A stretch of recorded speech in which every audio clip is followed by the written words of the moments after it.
what's up? I'm Addict, and we're looking at Studio Series Dark of the Moon Bumblebee. So I'm gonna show off the box first because I actually did a little something with them.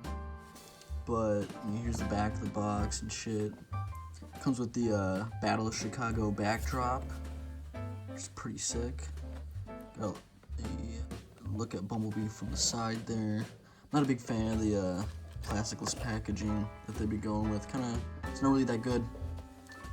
And, someone could easily this looks like someone already ripped the figure out and shit, but yeah, it's a little not very tasteful, and plus the box got damaged while it was being shipped here.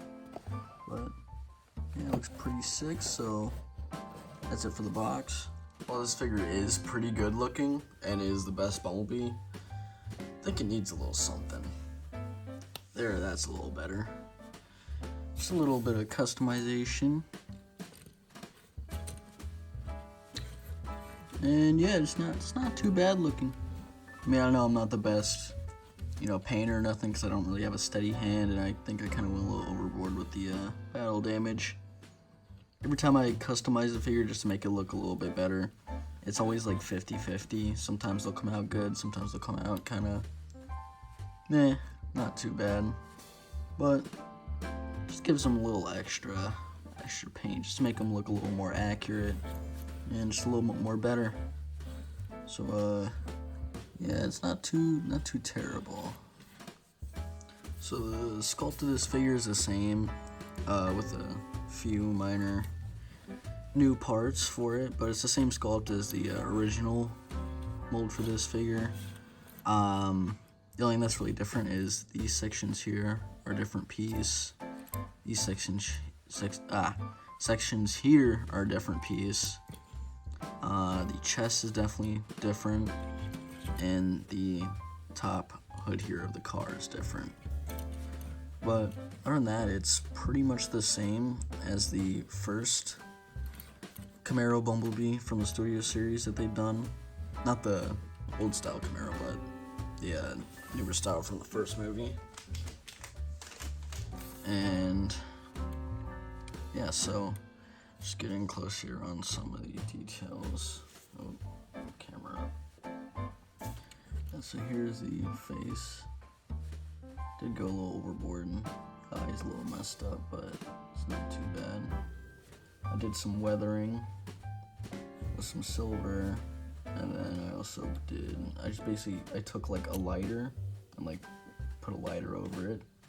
But yeah, there's some more weathering on the chest. That section's been painted. Weathering on the arms. The arms have been painted, and those little red canisters things that he has on his back, like hydraulics, have been painted, but those got a little messed up just a bit. But I think I'm pretty good with my weathering. I just kind of go overboard, because I like my Transformers battle damaged. And I did his feet up with some chrome and stuff. Yeah, it's pretty good, at least in my opinion, for being on a budget.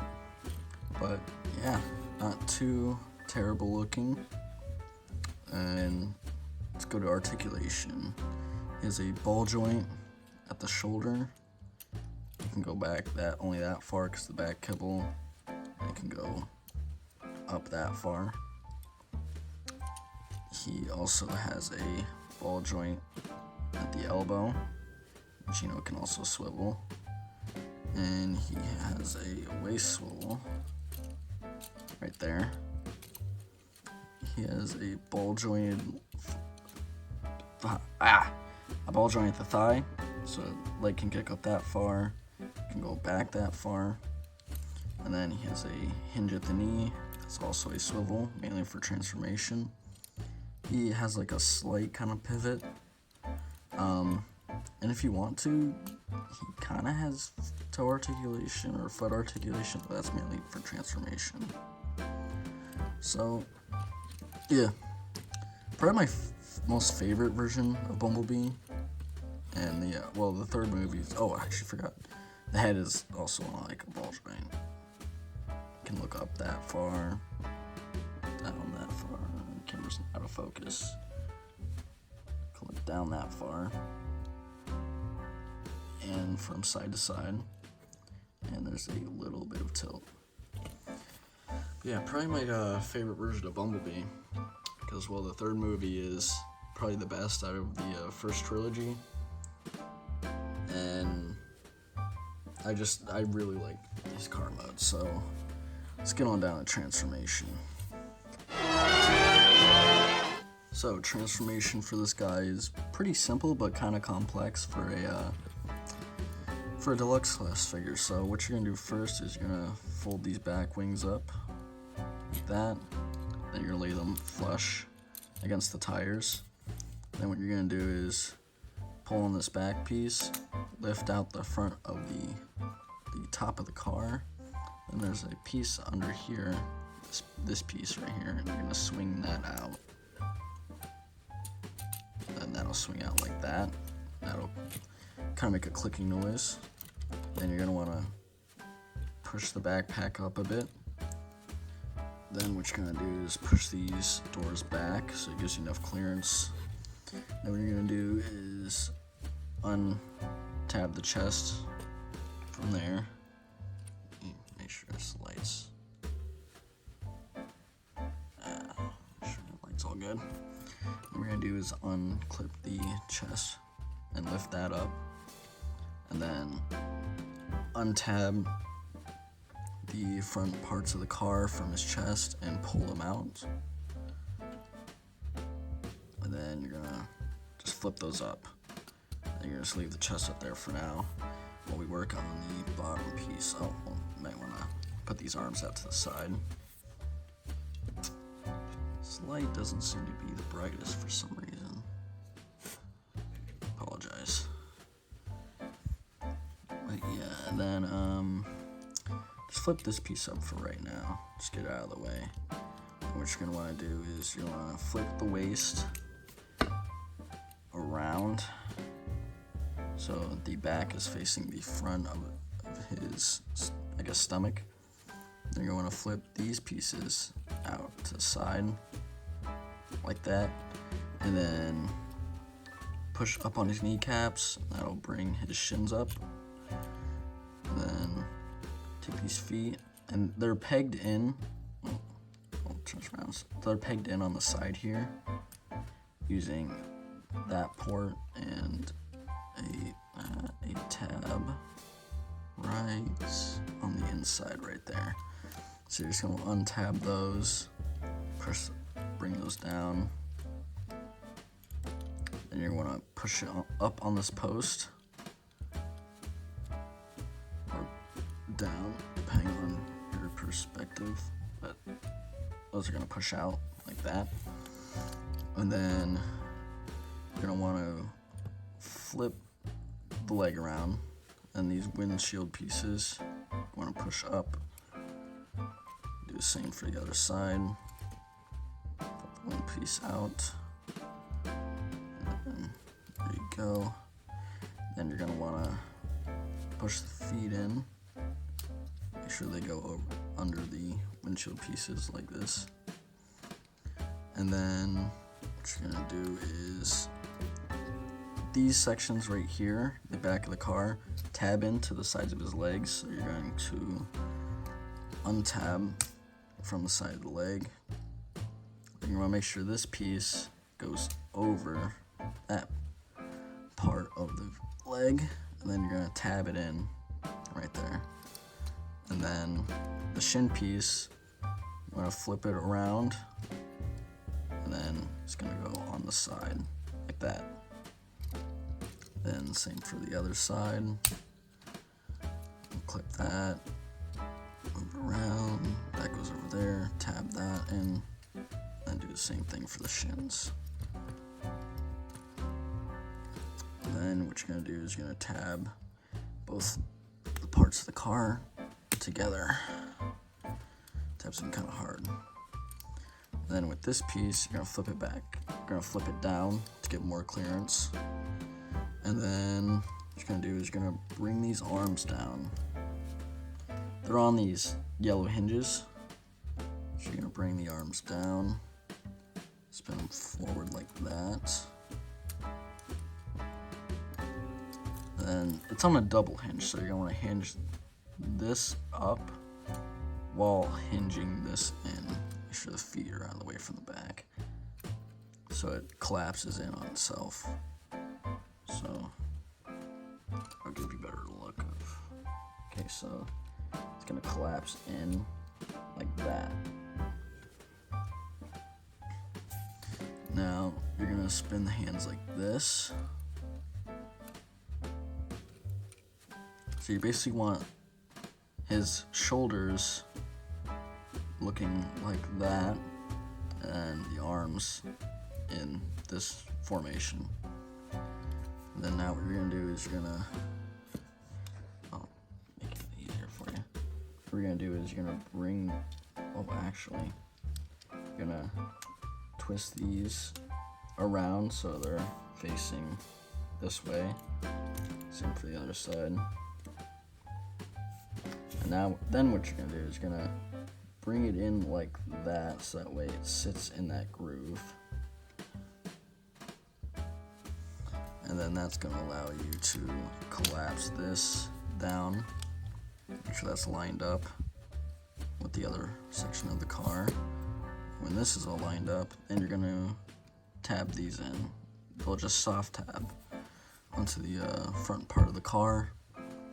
And then what you're gonna do is these are gonna come around like this and just should clip in here. Like that. Same for the other side. That'll just clip in. And then what you're gonna do is you're gonna collapse the forearms like that. Bring those forearms up and they'll just sit in there. Sometimes these things will come undone. But those will just sit in there. If you haven't already, push the stomach back up. Then I'm going to swing the doors inwards and make sure everything gets tabbed in. The doors will tab into the arms. Again, this part came undone. You also want to make sure there's like a groove right here that's going to go under the hood. So that's under. That piece will tab in to there. Seems like that wants to keep coming undone.